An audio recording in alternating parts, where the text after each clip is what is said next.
একঘেয়েমি পটল খেতে খেতে ভালো না লাগলে নিরামিষ এই রেসিপি বানিয়ে দেখতে পারেন। খেতে কিন্তু দুর্দান্ত হয়। নমস্কার বন্ধুরা, রুচির কিচেনে সবাইকে স্বাগত জানাই। আজ নিয়ে এসেছি দারুণ সুস্বাদু নিরামিষ পটলের একটি রেসিপি। পটল খেতে খেতে কিন্তু আর ভালো লাগে না, আবার অনেকে পটল পছন্দও করে না। এইভাবে একবার বানিয়ে দেখতে পারেন, অসাধারণ লাগে খেতে। ভাত পাশাপাশি রুটি পরোটার সঙ্গেও কিন্তু খেতে দুর্দান্ত লাগে। চলুন রেসিপিটা দেখে নিয়ে যাক, আশা করি ভালো লাগবে। এখানে বন্ধুরা আমি নিয়েছি দেখুন 400 গ্রাম পটল। পটলটাকে এইভাবে কেটে নিলাম, কিছুটা খোসা রেখে দিয়েছি আর কিছুটা ফেলে দিয়েছি। তারপরে দুই সাইড থেকে কেটে এইভাবে মাঝখানে একটু চিড়ে নিয়েছি দুই সাইড থেকে। তাহলে পুরোপুরি কিন্তু চিড়ে নিলে হবে না, তাহলে কিন্তু দুই ভাগ হয়ে যাবে। তাই এইভাবে অল্প অল্প কেটে নিলে এর ভেতরে মশলাটা ঢুকবে, খেতে ভালো লাগবে। এখন এই পটলের মধ্যে দিয়েছি অল্প করে লবণ আর দিয়েছি সামান্য একটু হলুদের গুঁড়ো, খুবই সামান্য দিতে হবে হলুদটা। এখন হাত দিয়ে ভালো করে মেখে নিতে হবে। পটলে যদি বেশি হলুদ হয়ে যায় তাহলে কিন্তু পটলগুলো ভাজার সময় তেল কালো হয়ে যাবে, তখন কিন্তু সেই তেলে রান্না করলে সবজির রঙটাও কালো হয়ে যাবে। সেই কারণে অল্প হলুদ দিয়ে পটলটাকে ভেজে নিতে হবে। তো এইভাবে মেখে রেখে দিয়েছি। এদিকে দেখুন একটা কড়াই বসিয়ে দিয়েছি। কড়াইতে দিয়েছি 2 চামচ সরষের তেল। রান্নাটা আমি সরষের তেলে করেছি, তবে সাদা তেলেও করা যাবে। তেলটাকে খুব ভালো করে গরম করে নিতে হবে। তারপরে এখানে দিয়ে দিতে হবে পটলগুলো।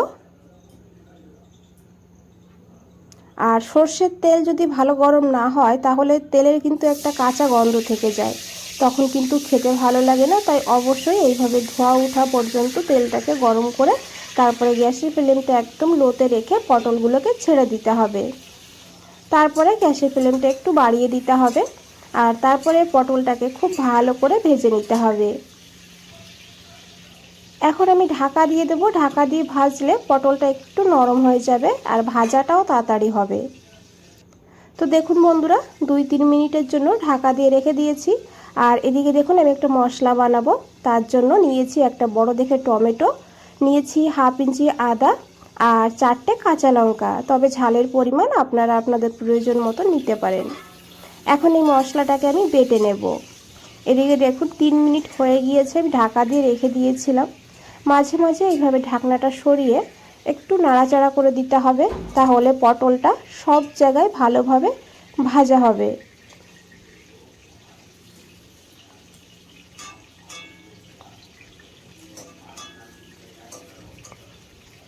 তো দেখুন বন্ধুরা, এখানে পটল ভাজা হয়ে গিয়েছে। আর পটল যদি ভালো করে ভাজা না হয় তখন কিন্তু খেতে ভালো লাগে না। তাই অবশ্যই একটু সময় নিয়ে এইভাবে পটলটাকে ভেজে নেবেন। এখন এই পটলগুলোকে তুলে নেব।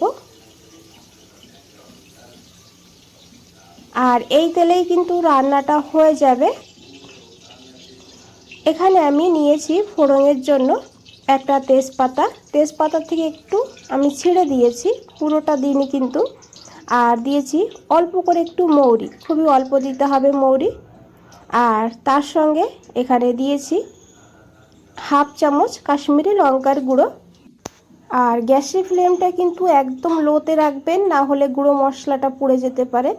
আর পুড়ে গেলে কিন্তু কালারও খারাপ হয়ে যাবে, খেতেও ভালো লাগবে না। আর দিয়েছি অল্প করে হলুদের গুঁড়ো। এখন খুব ভালো করে মিশিয়ে নেব।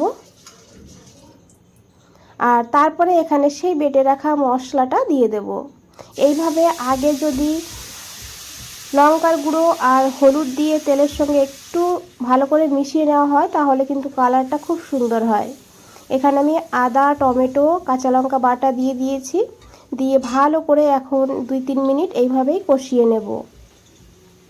দিয়ে দিয়েছি পরিমাণ মতন লবণ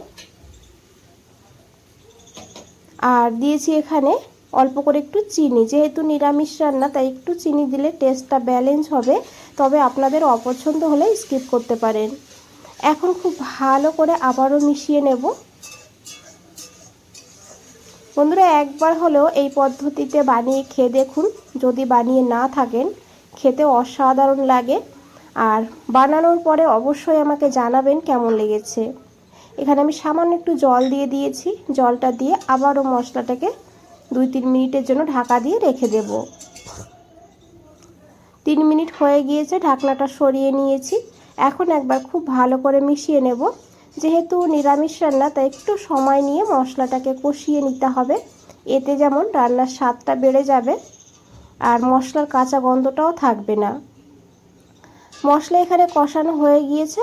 এখন এখানে দিয়ে দিয়েছি ভেজে রাখা পটলটাকে দিয়ে ভালো করে মশলার সঙ্গে কষিয়ে নিতে হবে।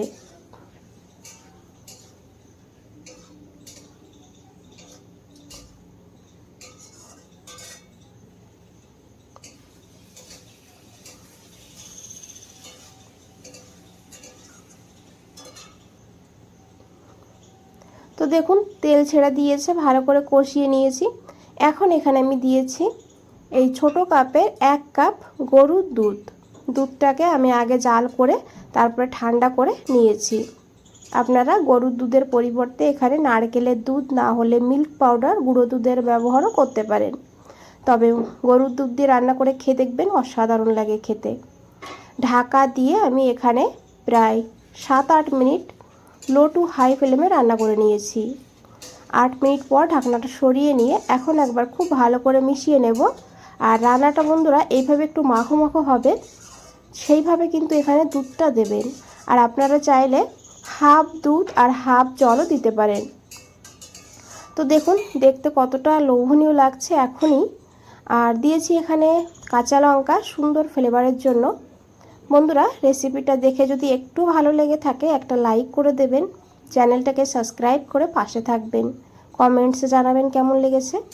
সবার শেষে এখানে আমি দিয়েছি 1 চামচ মৌরি গুঁড়ো। মৌরিটাকে আমি হালকা ড্রাই রোস্ট করে তারপরে গুঁড়ো করে নিয়েছি। অবশ্যই এই মৌরি গুঁড়োটা দেবেন এখানে। এই মৌরি গুঁড়োটা দেওয়ার কারণে কিন্তু এর স্বাদটা অনেকটা বেড়ে যায়। তারপরে খুব ভালো করে মিশিয়ে নিয়েছি। তারপরে গ্যাসটা বন্ধ করে দিয়েছি এখানে 1 চামচ ঘি। ঘিটা কিন্তু গ্যাস বন্ধ করে দিলে ঘিয়ের ফ্লেভারটা খুব সুন্দর হয় বা থাকে। আর এখানে কিন্তু দারুণ সুস্বাদু গন্ধ বেরিয়েছে ঘি মৌরি গুঁড়োর, অসাধারণ একটা গন্ধ বেরিয়েছে। আপনারা যখন বানাবেন তখন বুঝতে পারবেন। আশা করি বন্ধুরা দেখে বুঝতেই পেরেছেন কতটা লোভনীয় লাগছে। একবার হলেও বানিয়ে দেখবেন, তারপরে আমাকে জানাবেন। বন্ধুরা আজ তাহলে এই পর্যন্তই, ফিরে আসছি নতুন কোনো রেসিপি নিয়ে। ভালো থাকবেন, সুস্থ থাকবেন। সবাইকে অনেক অনেক ধন্যবাদ এত সময় ধৈর্য ধরে রেসিপিটা দেখার জন্য।